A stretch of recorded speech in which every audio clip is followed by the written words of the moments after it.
Olá, muito boa tarde. O Instituto Dias da Cruz, tradicional entidade filantrópica da capital, faz campanha para arrecadar recursos. Por falta de dinheiro, o funcionamento do albergue para moradores de rua e a escola infantil, que atende 120 crianças, está ameaçado. A partir das 6 da tarde, começa a se formar a fila em frente ao albergue do Instituto Espírita Dias da Cruz, na Avenida Ipiranga.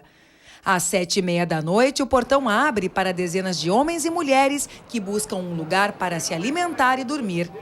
Paulo Ricardo diz que este é o melhor albergue de todos que ele já passou. Não tem nenhum outro albergue no assistência que tem aqui. Banheiro limpinho, tudo certinho, azulejo. O Instituto Dias da Cruz fundou o albergue em 1931 para receber pessoas que vinham do interior para a capital, à procura de emprego ou de consulta médica. De lá para cá, esse perfil mudou e a casa passou a abrigar também moradores de rua. O local oferece 100 vagas. Aqui, os albergados recebem banho, janta e café da manhã. Podem ver TV e ler. Eles têm também atendimento de médico e assistente social voluntários.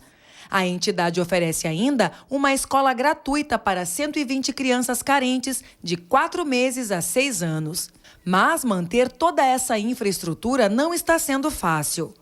Apesar do repasse de verba mensal da Prefeitura, no valor de R$ 28 mil e de doações, faltam recursos para cobrir todas as despesas e pagar o salário dos profissionais contratados, como os professores e os da área administrativa. O custo total da instituição hoje é em torno de R$ 170 mil. Tá? Nós recebemos de doações em torno, colocando FASC, SMED, Ernesto Dornelles, que é um convênio fixo, nós temos em torno aí de 60% de entrada de dinheiro. Os outros 40%, todo mês a gente tem que contar com a boa vontade dos contribuintes de carnê, das pessoas que depositam na conta corrente, das doações de alimento, das doações de roupa. Segundo a FASC, órgão da Prefeitura responsável pelos repasses das verbas, o Instituto será contemplado com um novo reajuste do valor nos próximos meses. Ainda assim, não será suficiente, afirma Éder. E o albergue Dias da Cruz pode reduzir suas atividades e a escola infantil fechar as portas.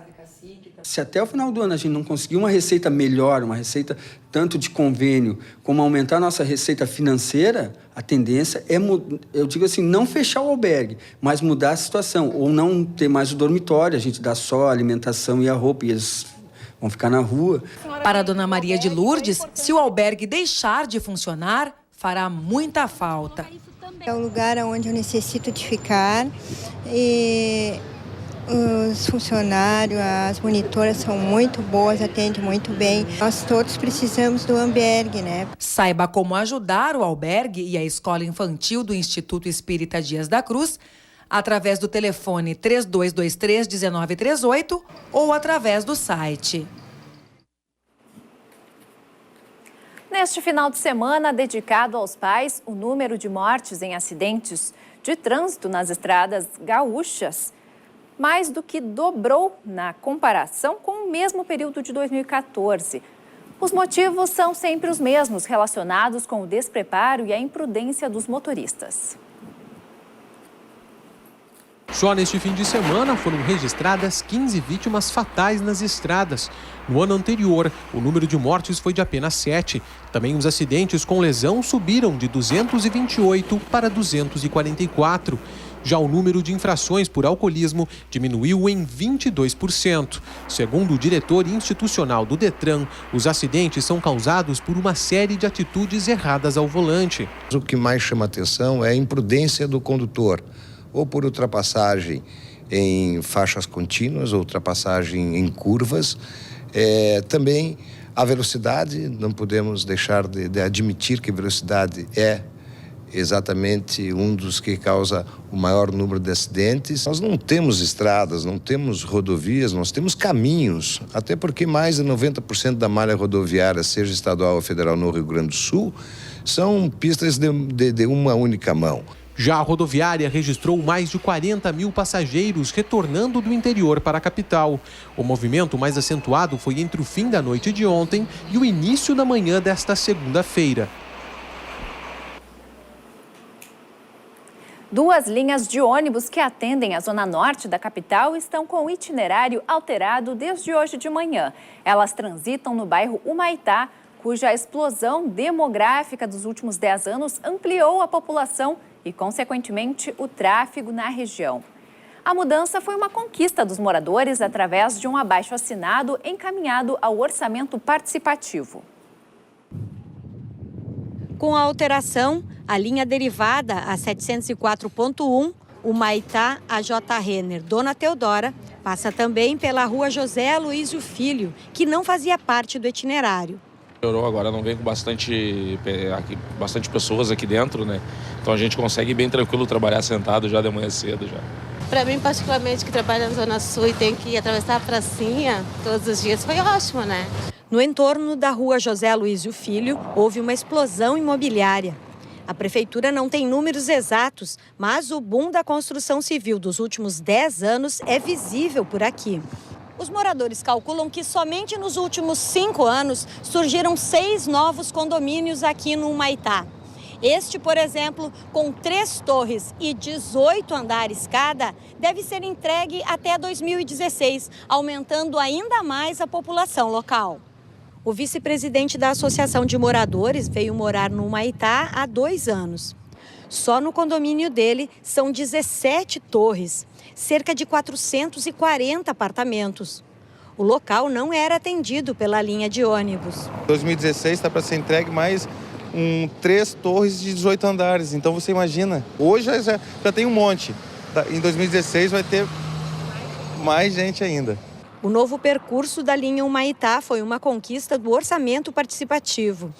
Foi feita essa experiência onde o ônibus tinha que passar e aonde o ônibus passava, que era realmente aquelas pessoas que trabalham cedo, que tinham que sair de 5 e pouca da manhã de casa, 6 horas da manhã. No inverno agora é escuro, né? E tinha risco de segurança ali para as pessoas, principalmente nós que somos moradores aqui, que tinha essa preocupação dessa melhoria o mais breve possível. A EPTC ainda vai monitorar o novo percurso da linha. A gente passa entre 30 e 90 dias fazendo um acompanhamento muito próximo dessa operação, até para fazer os ajustes, aumentos de oferta numa ou noutra linha, conforme a característica do usuário, como ele vai usar esse atendimento novo. A multa para quem utiliza o telefone celular ao volante é superior a R$ 85, além de 4 pontos na carteira de habilitação. Mesmo assim, essa prática é uma das 3 principais infrações de trânsito. Num mundo ideal, o correto no trânsito seria se desligar completamente de qualquer tecnologia que não seja o carro. O fato de colocar o celular no silencioso ou no vibracal já vai desviar a atenção do condutor e pode, então, interferir bastante na questão dele ter que ter a atenção voltada para o ato de dirigir. Se é necessário que ele atenda o celular, então que procure um local adequado para estacionar e, então, atenda a sua ligação, né, de forma tranquila. Um aplicativo do Departamento Nacional de Trânsito pode te ajudar com o problema. O Mãos no Volante funciona no sistema Android e pode ser baixado de graça pelo Google Play. Por meio do aplicativo, é possível programar uma mensagem automática que será enviada para todos que tentarem ligar para o seu celular enquanto dirige. A vantagem é que o aplicativo não emite sons nem vibra o celular, o que ajuda a manter a atenção no que realmente importa. E o próprio ato de utilizar o celular até enquanto se dirige e as consequentes falhas ao volante são também reflexos do estresse que vive a sociedade atualmente. Nós somos bombardeados por informações do momento em que acordamos até a hora de dormir. A pressão por estar sempre bem informado é muito grande. Trabalhamos conectados à internet, estamos sempre ligados na televisão, temos que ler jornais, revistas. Mas será mesmo necessária tanta informação? Ana Maria Rossi, psicóloga clínica, especialista em estresse e biofeedback. Boa tarde. Boa tarde, tudo bem? Tudo bem. Então, tanta informação, né? Nós somos realmente obrigados a absorver toda essa informação para sermos realmente eficazes? Boa tarde. Boa tarde. Com certeza que não. O excesso de informação ou a falta de informação serão detrimentais às resoluções a uma boa decisão. Então, é importante que cada pessoa possa focar naquilo que interessa. Só que as tentações são muitas, né? Então, e mesmo quando a gente não quer se informar, tem alguém falando do lado, tem no elevador, então nós estamos constantemente, literalmente, bombardeados por informação.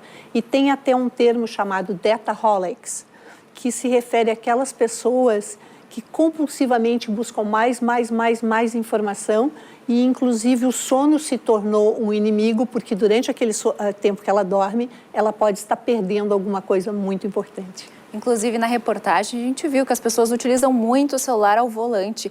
É uma das consequências, né, dessa realidade. Sem dúvida nenhuma. As pessoas parecem que lidam com emergência 24 horas por dia. Então, o mais importante é a pessoa definir o que ela quer, né?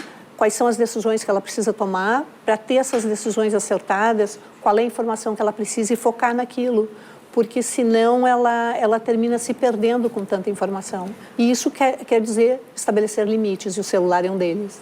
Pois é, o escritor José Saramago disse que o excesso de abundância de informação pode fazer do cidadão ser muito mais ignorante. Bom, o excesso de informação pode trazer também desinformação.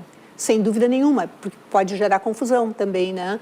Mas independente disso, ele pode causar problemas de sono. A gente sabe que muitas pessoas estão desenvolvendo insônia em consequência disso. Um nível de ansiedade, principalmente as pessoas que já são ansiosas, elas ficam naquela, é quase uma compulsão de buscar mais informação, e com isso, inclusive, elas podem ter algum problema mais sério em relação ao nível de ansiedade. Bom, você falou da necessidade, então, de selecionar as informações que são realmente importantes. Como fazer isso? Bom, em primeiro lugar, qual é o objetivo? O que eu quero resolver, o que eu quero decidir, quais são as informações que eu preciso para conseguir isso. Certamente as informações são muitas, então eu tenho que me focar quais são as minhas fontes de maior credibilidade. Então eu vou me focar em 2 ou 3 fontes e focar naquilo. Em terceiro lugar, é importante que a pessoa se dê conta que um pouco da sua intuição, do seu conhecimento, será extremamente importante para verificar, para ela poder avaliar quais são as informações relevantes para ela. Eu acho que isso é o mínimo que nós precisamos fazer. Por que as pessoas têm essa necessidade de buscar saber tudo, que precisa saber tudo? Por que há essa necessidade? É que muitas pessoas acham que se elas não souberem tudo, que é impossível, inclusive, elas ficam para trás, elas estarão perdendo alguma coisa, né? E esse é justamente esse fenômeno que nós falamos do dataholic, é essa pessoa que busca informação, então não tem limite. Então, estabelecer limites é extremamente importante, e isso, algumas vezes, vai querer dizer tomar algumas decisões que não seriam as mais desejáveis, digamos. Por exemplo, eu não vou ficar no meu celular todo o tempo. Nós vemos pessoas que acordam no meio da noite, pessoas que estão comendo com o celular, falando no telefone, muitas vezes, pela expressão da pessoa, parece que a conversa está sendo bem indigesta. Então, nós precisamos, literalmente, estabelecer o que nós precisamos para ter uma vida saudável e o que é o excesso. E essa disciplina, muitas vezes, é que se torna um desafio para as pessoas. E esse excesso de informações gera também um estresse para as pessoas. Sem dúvida. Nós temos, inclusive, o que nós chamamos de tecnoestresse.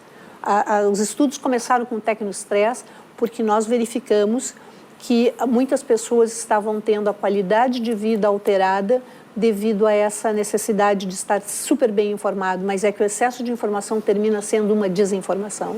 Tá certo. Ana Maria Rossi, psicóloga clínica, especialista em estresse e biofeedback. Muito obrigada. Muito obrigada. Uma boa tarde para você. Muito obrigada.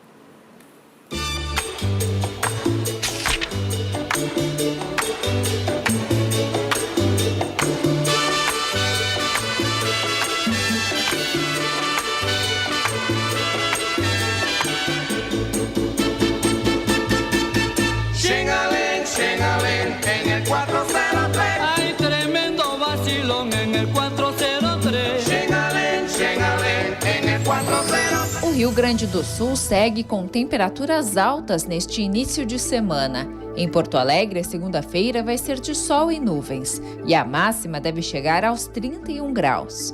Máxima de 31 e tempo parcialmente nublado também em Guaíba. No litoral norte, as temperaturas ficam um pouco mais baixas. Faz 26 graus em Tramandaí. O fenômeno El Niño vai seguir interferindo no clima no Rio Grande do Sul até o final do verão.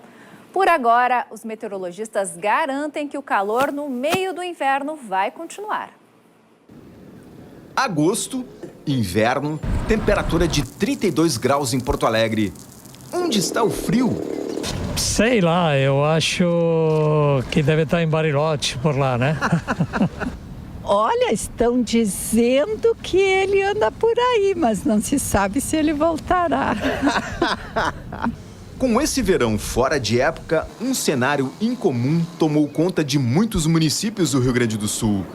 Camisetas no lugar de blusas de lã, chinelos e sandálias em vez de sapatos e botas. Vale até andar sem camisa. E os gorros e casacos de lã, onde foram parar? Tá no armário. Ah, coitadinho, eles estão chorando lá na minha gaveta, porque este ano eles só saíram uma vez da gaveta. Eles estão esperando, né, que eu dê uma chance. Para tentar recuperar o movimento e convencer os consumidores a levarem roupas de inverno, os lojistas estão fazendo promoções. Tudo com 10%, 20% e até 30% de desconto. Ou leve 3 e pague 2. Na verdade, tem um pouco de dificuldade, né? Porque a gente se concentrou em baixar as peças de inverno devido a essa estação, que ninguém sabe o que vai vestir. Agora eu tô com metade da loja de verão e metade de inverno. Não é muito confortável provar peças de lã com esse calor, mas a professora Marilice Sauresig está mais interessada no preço. Muito desagradável, mas o preço vale a pena sofrer um pouquinho. Com um calor atípico, a população mudou alguns hábitos. Que tal retocar o bronzeado no parque? A caminhada fica bem mais agradável com o sol. E o calor é um estimulante, né? Porque as pessoas usam pouca roupa, bebem muita água, né? E come pouco. O responsável pelo veranico de inverno é o El Niño. O fenômeno consiste no aquecimento das águas superficiais do Oceano Pacífico, provocando chuva e altas temperaturas nas regiões sul e sudeste do Brasil. Amanhã as temperaturas vão baixar um pouquinho aqui no Rio Grande do Sul, mas não pensa não que o verãozinho está indo embora. Devemos ter ainda por alguns dias a permanência dessa situação, vamos dizer, atípica para os gaúchos. E aí, gostaram da notícia? Todos hão de convir comigo que um calorzinho esses dias maravilhosos, brilhantes, essas flores aqui no parque, as árvores floridas, é uma delícia. Possibilidade de chuva no fim do dia em Santa Cruz do Sul, no centro do estado. A máxima atinge os 28 graus. Pequena chance de chuva em Santa Maria. As temperaturas ficam altas nesta segunda, faz 30 graus. Mesma previsão para a Cachoeira do Sul. Os termômetros ficam na marca dos 30 nesta tarde.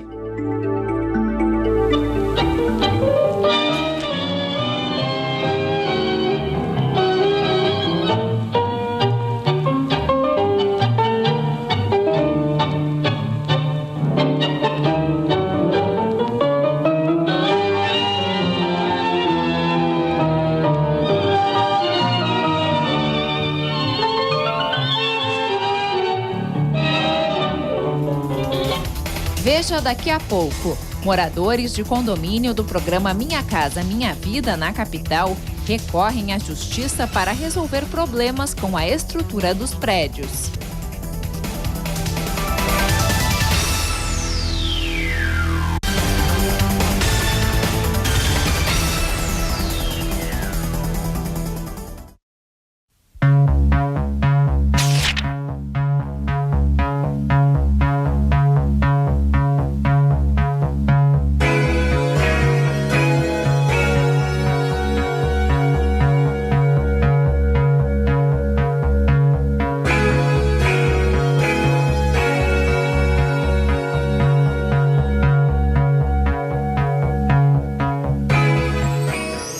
Serra Gaúcha vai ter céu com muitas nuvens nesta segunda. A mínima foi de 16 e a máxima atinge os 24 graus em Caxias do Sul.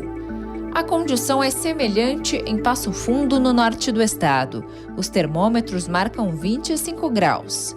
No noroeste, há possibilidade de pancadas de chuva em pontos isolados. Faz 27 graus em Cruz Alta. Um tratamento de beleza em troca de 1 quilo de alimento. Aqui na região metropolitana da capital, isso é possível através de um projeto do SENAC. Ficou curioso? A gente te mostra como. O serviço é gratuito. Para participar como modelo, as candidatas ou candidatos se inscrevem na página do SENAC RS. Todos os serviços da área de beleza estão à disposição. A contrapartida é a doação de 1 quilo de alimento. Essa turma está contribuindo para o programa Mesa Brasil. A gente tem a nossa caixinha ali fora, que as pessoas que estão vindo para o atendimento colocam a sua doação ali e depois nós encaminhamos para o SESC. E o SESC que faz a distribuição para as entidades parceiras. Os estudantes estão no último módulo de um curso de 400 horas aula. 80 horas dessas dedicadas exclusivamente à coloração. O professor da turma é profissional experiente e estudou nas melhores escolas internacionais. Ele garante: nessa altura do curso, os alunos já estão prontos. Nós temos uma procura enorme de modelos, né? Eles têm uma credibilidade enorme conosco. A gente faz todo um estudo, toda uma técnica, né? Caso a gente vê que há um processo que ele não vai dar certo, nós paramos, analisamos e vejamos. Bom, não é o momento. Essa aluna está confiante na nova profissão. Foi muito bom, muito gratificante o curso e eu me sinto preparada a sair daqui e já ir para o mercado, porque realmente é um curso que te dá uma estrutura bem grande, assim. Os serviços gratuitos do SENAC Beleza estão disponíveis nas unidades de Porto Alegre, Canoas, São Leopoldo, Gravataí e Viamão. 200 famílias de um condomínio do programa Minha Casa Minha Vida, na Restinga, zona sul da capital, enfrentam problemas com a estrutura dos prédios. Insatisfeitas, elas entraram na justiça contra a construtora responsável. Os moradores querem reaver os gastos que tiveram com reparos e que deveriam ficar por conta de quem executou a obra. Michele realizou o sonho da casa própria em 2012. Ela comprou um apartamento no condomínio Vivendas do Sol 1, mas não imaginou que poucos meses depois teria tantos problemas. A infiltração provoca mofo em todos os cômodos do apartamento e quando chove, a água que cai do teto alaga tudo. A construtora, no caso, ela só diz que é culpa do condomínio. E o condomínio mostra provas de que não é, que vem tudo desde o início da construção, né? O apartamento que a gente paga parcela cara, a gente paga condomínio, a gente deixa tudo em dia para morar num lugar melhor, realiza o sonho da casa própria e aí, de repente, se depara com uma situação dessa. O dia que eu cheguei em casa, eu comecei a chorar, porque era meu sonho, meus móveis, tudo eu lutei para ter aqui. E, de repente, está tudo molhado, tudo começando a se destruir. O que ocorre aqui no Vivendas do Sol não é uma exceção. Conforme a auditoria do Tribunal de Contas da União, divulgada no ano passado, o programa Minha Casa Minha Vida apresenta diversas falhas, a maioria delas ligadas à localização e à qualidade dos imóveis. Segundo os moradores, foi preciso fazer reparos, inclusive no sistema de esgoto. O seguro do condomínio é de 5 anos para problemas estruturais e de 3 anos para a fachada. Mas quando os técnicos da construtora fazem os laudos, apontam danos de fachada, que já teve o período de seguro encerrado. De acordo com o Ministério Público Federal, os moradores podem fazer uma denúncia tanto nas salas de atendimento ao cidadão, quanto pela internet, pelo site cidadão.mpf.mp.br. Muitas vezes essas reclamações traduzem uma busca individual, né? O Ministério Público Federal não é um advogado, um defensor público, ele atua em demandas coletivas. Mas uma demanda trazida, uma reclamação, por exemplo, de um defeito construtivo numa casa, ela pode traduzir uma demanda maior. Um problema inteiro no empreendimento e isso se traduzir numa demanda coletiva. E aí sim justificar a atuação do Ministério Público Federal. Em nota, a Caixa Econômica Federal afirma que atua apenas como agente financeiro e que a responsabilidade pela construção é da construtora. Também por nota, a construtora Tenda explicou que recebeu as demandas dos proprietários e está empenhada na resolução dos problemas. No Parque Germânia, que fica na zona norte da capital, ocorreu no final de semana um protesto contra a violência. Familiares e amigos homenagearam o estudante de enfermagem da Universidade Federal de Ciências da Saúde, morto durante um assalto em frente ao parque. Os manifestantes lembraram Alencar da Costa Júnior, que tinha 21 anos, como uma pessoa afetuosa, solidária e dedicada aos estudos. O jovem iria se formar no final do ano.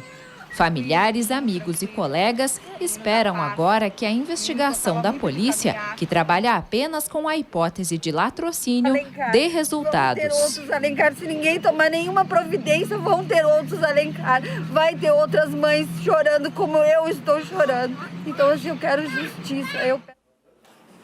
Bom, agora vamos falar sobre planos de saúde. Entre os problemas enfrentados pelos clientes dos planos estão os reajustes das mensalidades. Para esclarecer dúvidas sobre o assunto, está conosco o advogado Cristiano Schmidt, da Comissão de Defesa do Consumidor da OAB-RS. Boa tarde. Boa tarde.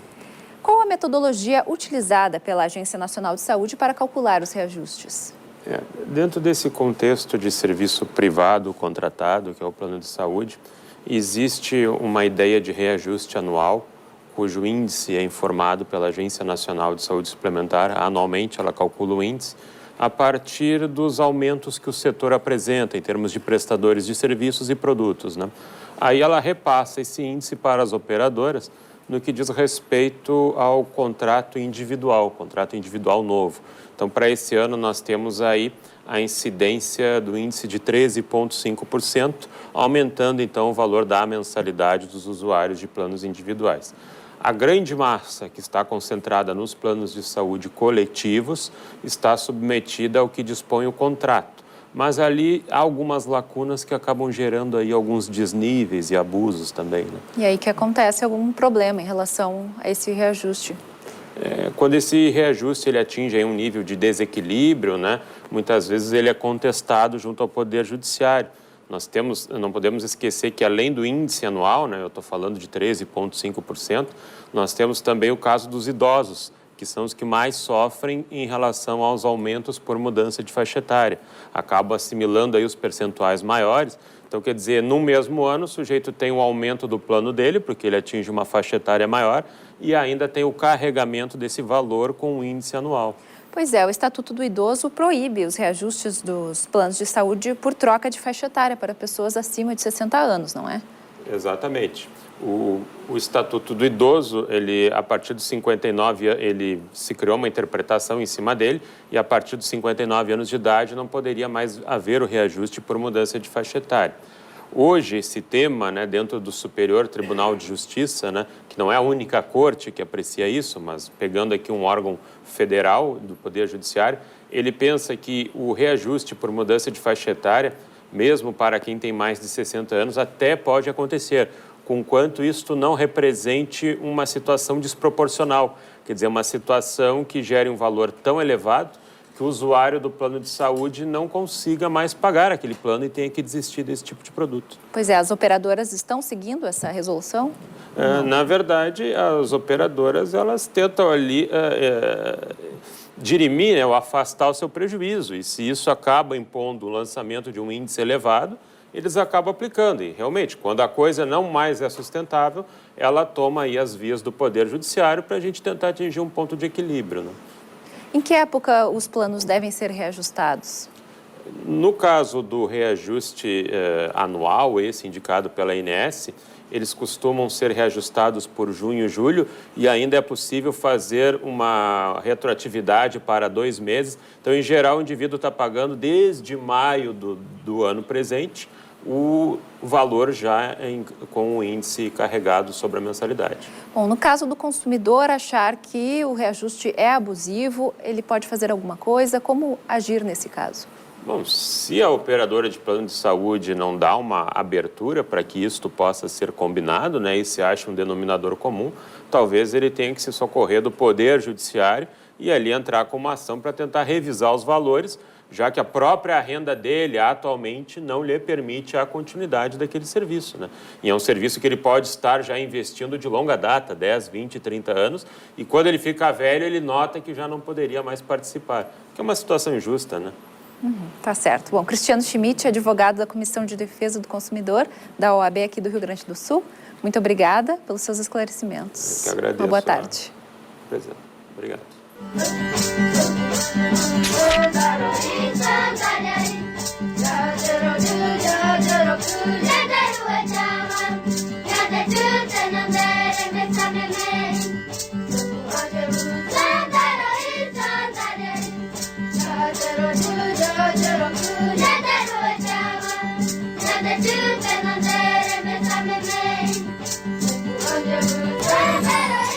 O tempo fica instável ao longo do dia na região de Uruguaiana. Os termômetros ficam na casa dos 24 graus. São Borja também pode ter chuva de curta duração. À tarde será quente, faz 30 graus. Em Alegrete, as temperaturas caem à noite. A mínima será de 15 graus. Assista no próximo bloco. 100 anos de Aldo Locatelli. Passeio guiado mostra trabalhos do artista plástico italiano em prédios e murais da capital. E também o Festival de Cinema de Gramado e a saudade do cinema de rua em Passo Fundo.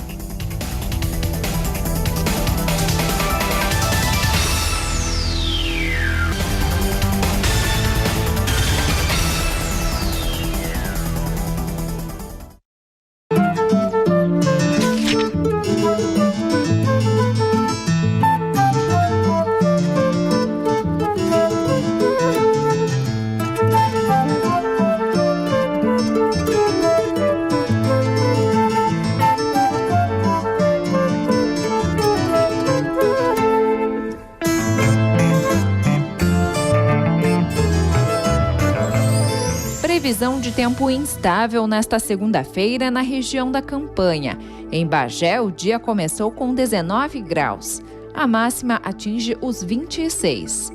Pode chover fraco também em Pelotas, onde os termômetros marcam 27 graus. Máxima de 26 e possibilidade de pancadas em pontos isolados em Rio Grande. E agora, no Canal Aberto, as notícias do esporte com Farid Germano Filho. Quem surpreendeu no final de semana foi o Grêmio, não é mesmo, Farid? Foi mesmo um Grenal histórico? Boa tarde.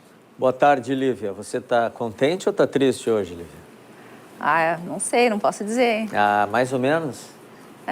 Tá bom. Tá certo. Jornalista não deve dizer mesmo. Foi um baita de um Grenal para os gremistas. E um Grenal para ser esquecido o mais rápido possível pelos colorados. A última vez que esse resultado de 5-0 aconteceu foi em 1912. E como foi 5-0, poderia ter sido 6, 7 até 8-0 para o Grêmio. Duas rápidas informações de internacional.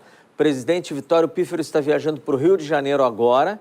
Há quem diga que ele vai tratar com Celso Roth, mas também a informação de que vai negociar com Oswaldo de Oliveira para ser o técnico. E agora há pouco o Inter oficializou no seu site a venda de Arangues. Arangues, o chileno, foi vendido para o Bayer Leverkusen da Alemanha por 49 milhões de reais, 13 milhões de euros. Na Série C, neste domingo, Caxias e Juventude empataram o clássico em Caxias do Sul 0-0. Ruim para o Caxias, que segue na zona de rebaixamento. Bom para o Juventude, que se mantém no G4 e numa posição bastante confortável. O outro time gaúcho, o Brasil de Pelotas, joga hoje à noite no estádio Bento Freitas com a Portuguesa. E se ganhar ou se empatar, continua como líder e invicto na competição. Agora no nosso canal aberto, o assunto é Fórmula Truck. Sempre movimenta, agita, grandes públicos, enfim. Nós estamos recebendo hoje no canal aberto o piloto de Fórmula Truck, Regis Boécio. Tudo bem, Regis? Boa tarde. Tudo bom, Farid? Boa tarde. Tivemos uma bela etapa no final de semana. Foi uma boa etapa, sol, muito público, a corrida foi muito boa, um acidente só, mas nada grave, piloto tudo bem, então foi muito bom o fim de semana. Caminhão com ar-condicionado a pleno, não? Se tivesse, né? Ar-condicionado a quente a pleno, né? Em torno aí de 60 graus dentro do caminhão, a gente tem que ter um bom... né? É uma sauna, sai precisando se hidratar bem antes e pós-corrida. Bom, a Fórmula Truck, Regis, ela proporciona corridas com emoção, com participação do público. Como é que está estruturada a Fórmula Truck no Brasil? Assim, Farid, o que a gente nota, assim, aqui, a categoria vem todo ano e a cada etapa ela vem mudando bastante para agregar cada vez mais para o público. Nessa etapa, a todo o povo que estava acampado, teve um show noturno dos caminhões rodando e fazendo apresentações, o que não tinha nas outras etapas e que já foi confirmado para Guaporé, porque nos autódromos que pode ter acampamento, eles vão fazer esse show. Então isso é uma coisa muito legal do evento, ele busca o público, teve abertura de boxe, então o pessoal que comprou o ingresso antecipado pôde ter no sábado um momento de entrar no boxe, ver o caminhão, bater uma foto com o seu piloto, de preferência. Então, são coisas inovadoras que a categoria está trazendo que, para nós, como piloto, dentro do evento, é muito importante. Porque a gente vai para uma corrida, vai para ganhar, vai para participar, mas sem público também não é legal. Não tem graça. A graça é ter o público. Então, isso é legal. E o gaúcho aqui é sempre muito diferenciado. A gente nota que o povo gaúcho é diferente do que todos os outros povos que a gente vai participar. Ele vem cedo, ele vem na sexta-feira, fica no autódromo, isso é muito legal. Como é que está a tua trajetória? Como é que foi a tua trajetória, Regis? Assim, eu iniciei minha carreira como piloto em 2005, 2006 entrei para a Fórmula Truck, vim até 2009, não tive, assim, resultados muito fortes. 2010 eu voltei para uma categoria de base, onde eu fui campeão de marcas, né, de turismo, e voltei em 2011 até 2013 na Fórmula Truck, onde 2013 eu disputei o campeonato, chegando em terceiro lugar. Fui para a última etapa com chances claras de ser campeão, mas em função da corrida acabei ficando na terceira colocação do campeonato.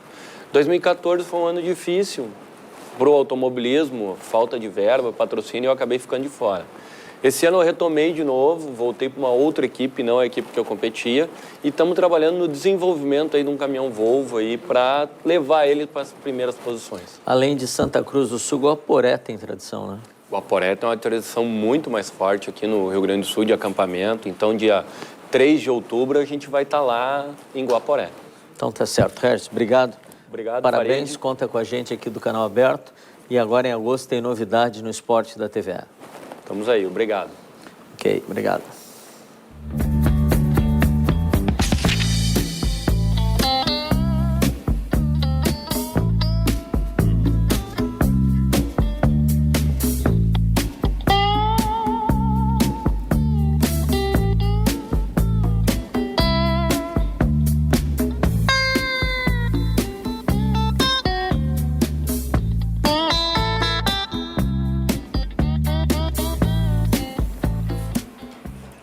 Festival de Artes e Culturas de uma área que os organizadores chamam de Distrito C movimentou o centro histórico da capital no final de semana. O evento recebeu o nome de Arteando, com produção artesanal e música.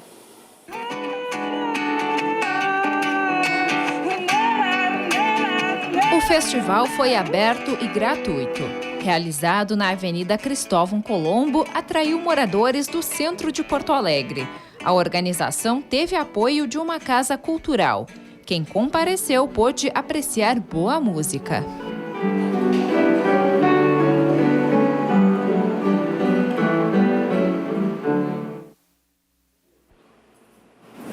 Um pintor italiano que adotou o Rio Grande do Sul e fez do estado a sua casa. Aldo Locatelli, o renomado artista que dá nome a ruas, escolas e uma das principais pinacotecas gaúchas. Pois 2015 é o ano do centenário do artista. Nossa equipe acompanhou neste final de semana um passeio guiado para desvendar as belezas criadas por ele. Mais de 50 pessoas aproveitaram o dia de sol e embarcaram nesse tour para ver de perto as obras que Locatelli deixou como herança para Porto Alegre. E a gente vai pegar uma carona. Vamos lá? Um cenário de encher os olhos, prévia do que viria pela frente. Por aqui, pessoas com diferentes idades e interesses. É imperdível esse passeio para a gente entender mais a Constituição do nosso Estado, a contribuição do Locatelli para a nossa Constituição do identidade gaúcha, né? Conheço muito das obras que nós vamos ver. Eu não conheço o quadro da Fiergs, não é? Que eu queria muito conhecer. O passeio começa pela Igreja Santa Terezinha, no bairro Floresta. Especialista em pinturas murais, Aldo Locatelli usou a técnica para contar a história da santa. Os olhares atentos admiram o trabalho realizado na década de 50, em parceria com o pintor italiano Emílio Sessa. Uma parceria muito interessante e divertida, porque os dois eram muito amigos, se davam muito bem. Nossa segunda parada foi o Teatro do SESI, zona norte da capital. Aqui fica essa pintura a óleo de 1960. Um homem nobre em meio ao povo e a mistura de etnias do gaúcho. Então, ela se aproveita dessa questão da presença do índio, a presença do negro, a presença do açoriano. Ele conglomera todas essas figuras numa composição onde se cria, então, esta imagem do povo de Porto Alegre. As paisagens do estado também aparecem nas pinturas do artista. Aliás, Locatelli foi um dos responsáveis por levar a identidade e os costumes do Rio Grande do Sul para todo o país. Quem prestar bem atenção encontra detalhes escondidos. Nessa obra dá para ver pequenininha a usina do gasômetro. Foi muito legal olhar de perto a perfeição de cada obra. E o nosso roteiro termina no aeroporto Salgado Filho, onde fica o mural A Conquista do Espaço, de 1953. Ele mostra Ícaro com seu sonho de voar, as cartas de navegação de Leonardo da Vinci e, bem no centro, Santos Dumont, uma faceta futurista do pintor que misturava influências e pregava a liberdade artística. Círio foi aluno de Locatelli e sabe bem disso. Eu não me considero discípulo dele, porque uma das frases que ele nos disse foi a seguinte: sejam vocês mesmos. Então, esse fato dele deixar que o estudante seguisse seu caminho sem impor nenhuma ideologia, nem técnica, nem desenho. Locatelli morreu jovem, aos 48 anos, mas sua obra continua conquistando admiradores. Todo o pessoal ficou bem envolvido e até emocionado, né, com tudo isso que nós temos de cultura aí para conhecer.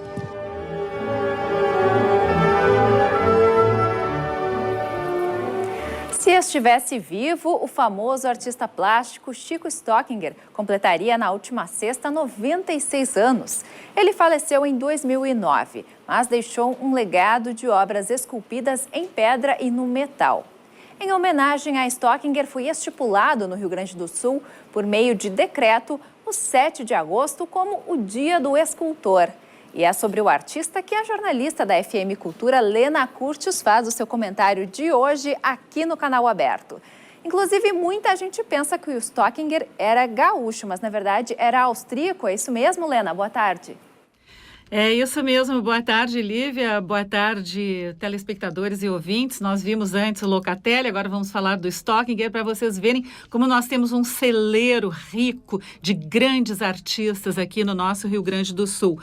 Na verdade, o Chico Stockinger, ele de fato nasceu na Áustria e veio para o Brasil com 3 anos de idade, se naturalizou brasileiro em 1954. Ele nasceu, né, em 7 de agosto de 1919 e por conta disso, então, ficou instituído o Dia do Escultor Gaúcho, este dia de nascimento do Stockinger. E isso foi uma conquista, né, da comunidade artística rio-grandense, especialmente da Associação dos Escultores do Estado do Rio Grande do Sul, que vinha já há muitos anos lutando, batalhando por isso. E no ato, então, de assinatura, o governador falou do significado de se valorizar a arte através da figura do Chico Stockinger como uma forma de mudar a vida, um ato de transformação de mentes e de atitudes, assim ele falou. Também o secretário de Cultura do Estado, Vitor Hugo, destacou o reconhecimento da figura do Stockinger no campo das artes e que isso sirva de estímulo a novos artistas. E é isso mesmo. Então, lembrando, o Francisco Alexandre Stockinger, esse era o nome dele, que depois ele colocou, digamos, em português, né, porque era Franz Alexander Stockinger, né, o nome austríaco.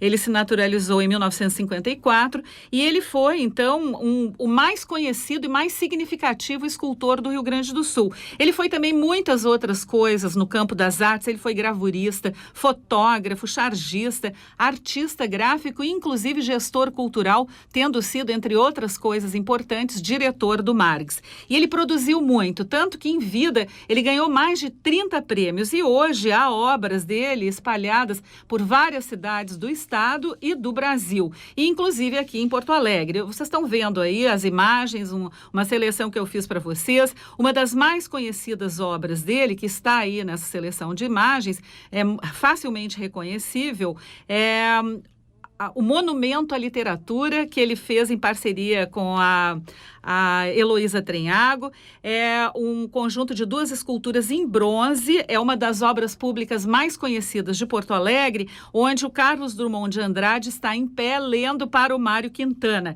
Isso fica na Praça da Alfândega, eles estão sentados ali em um banco, qualquer um de vocês pode chegar ali e saber que é do Chico Stockinger. E quem quiser saber mais sobre essa grande figura, sobre esse grande artista que tanto nos orgulha, pode ler o livro do professor José Francisco Alves, Stockinger, Vida e Obra, de 2012, e também pode ver o documentário do Frederico Mendina, Chico Stockinger, que acompanha, então, a trajetória desse artista de inesgotável criatividade. Vale a pena. Então, era isso por hoje. Grande Chico Stockinger. Muito obrigada, Helena, pelo seu comentário aqui no Canal Aberto. Até a próxima segunda. Até a próxima segunda. Até lá.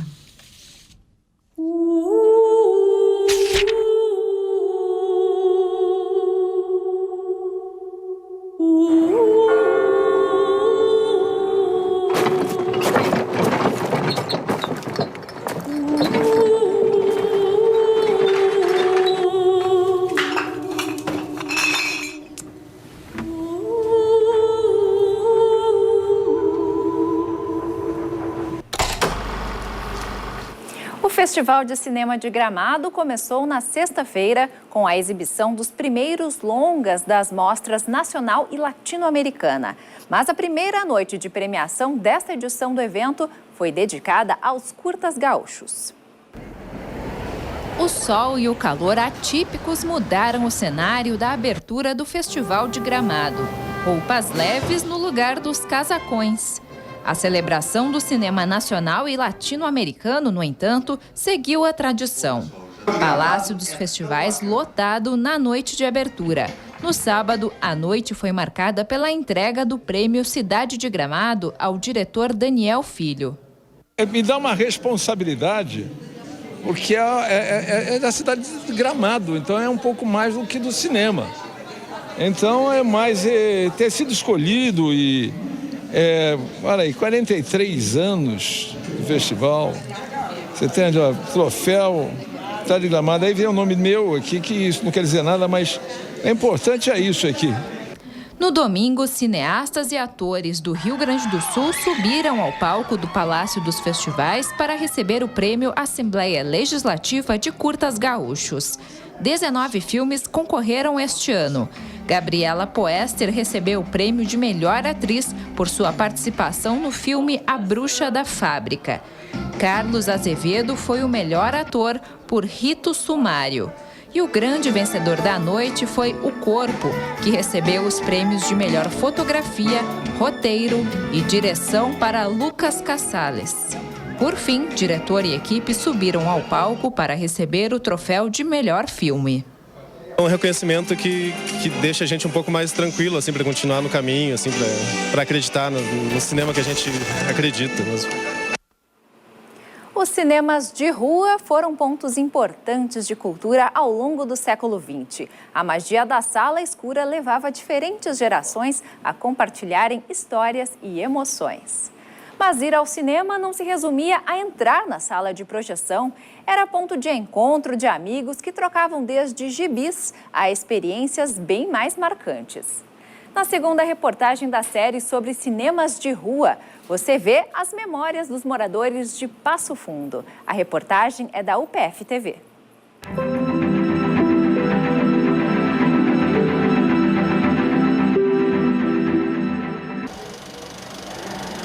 O cinema é uma paixão coletiva que faz rir, sentir medo ou se emocionar com histórias e personagens. E antigamente, ir ao cinema era algo sério, tão sério que até uma lei municipal foi criada. A lei de 1950, ele estabelecia as regras, inclusive para assistir os filmes em Passo Fundo, que não se podia assistir de chapéu, era proibido assistir de chapéu. Na época que nós íamos ao cinema e para entrar no cinema você tinha que estar de casaco e gravata. Em Passo Fundo, os amantes da sétima arte tiveram o primeiro contato com os projetores no início do século XX. Eram pequenas casas de exibição, hoje sem registros. Em 1920 foi inaugurado o primeiro grande cinema da região. Onde hoje tem essa loja, nascia o Coliseu. Com capacidade para mais de 500 pessoas, o lugar foi o ponto de partida para os anos de glamour e mágica do cinema.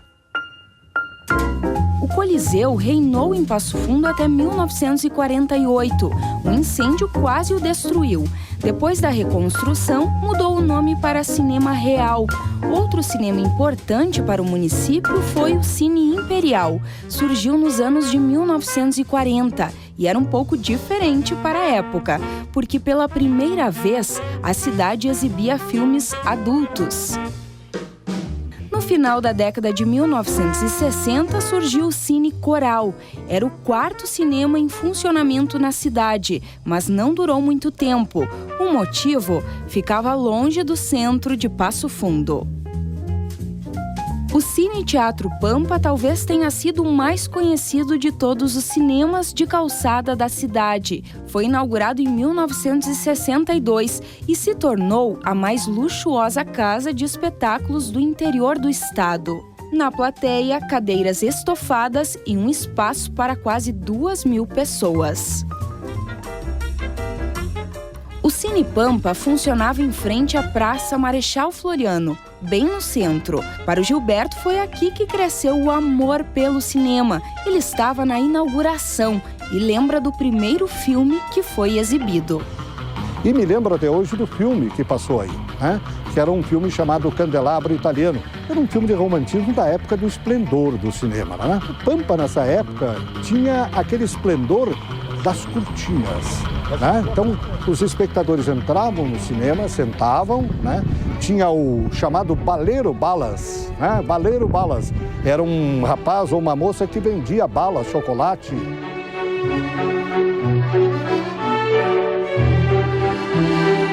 Ir ao cinema era muito mais do que só ver um filme. Nós ficávamos na frente do cinema um tempo antes de começar o filme, fazendo uma troca de gibi, que eram as histórias infantis que nós líamos muito, né? Aliás, todas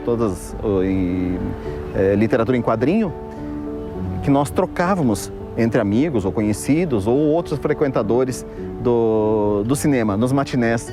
E o seu Mário, que trabalhou como operador de cinema por quase 30 anos em 3 locais da cidade. Eu iria até 90 anos, se Deus quisesse, né? Ou mais, que é amor. Eu orgulho disso aí, de poder fazer alguma coisa e aquele amor, né? E para o seu Domingos, não era só o glamour que encantava, era o romantismo. Naquele tempo eu achava bastante romântico. Para mim o cinema era uma coisa assim, um lugar bacana até para os namorados, né? Chegar e sentar no escurinho do cinema e assistir um filme junto, era interessante. Muitas vezes a gente chegava aqui, o professor não aparecia, aconteceu muito disso aí, né? Aí então nós tínhamos um carro para 4, 5 pessoas para voltar. Enquanto os outros estavam na aula, nós vínhamos para o cinema. Então. Para ele, as sessões de cinema eram especiais. Fascinaram tanto que, na época, ele ousou fazer um filme. Na foto de 1975, a lembrança da câmera.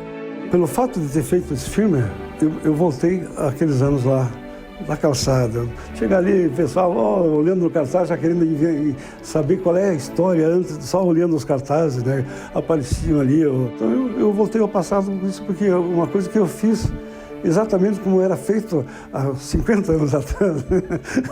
O cinema de calçada em Passo Fundo passou por diversas fases. Se desenvolveu com a tecnologia, mas também foi morto por ela.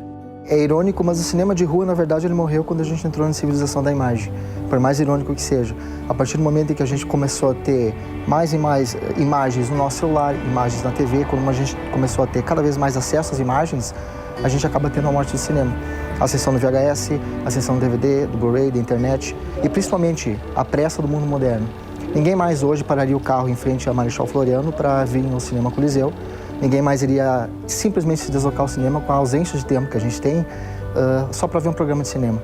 O glamour de uma época que hoje fica nas lembranças, no saudosismo, as histórias contadas, a mágica que acontecia nas grandes telas, a troca de gibis, os amigos feitos na fila da bilheteria. Aí depois saiu do filme conversando, tu viu, né? O cara isso, quer dizer, ficava comentando o que aconteceu na história. Então é uma coisa assim que hoje não acontece mais, né? O cinema deixa saudade, realmente. O Canal Aberto volta amanhã com mais uma reportagem sobre os cinemas de rua. Os cinemas Astral e Coliseu marcaram a história de Cachoeira do Sul e a reportagem é da TV local. Vamos falar também sobre uma pesquisa que traçou o perfil dos profissionais de saúde aqui do Rio Grande do Sul. E no quadro Nutrição, as dietas sem glúten e sem lactose. Uma boa tarde para você e até amanhã.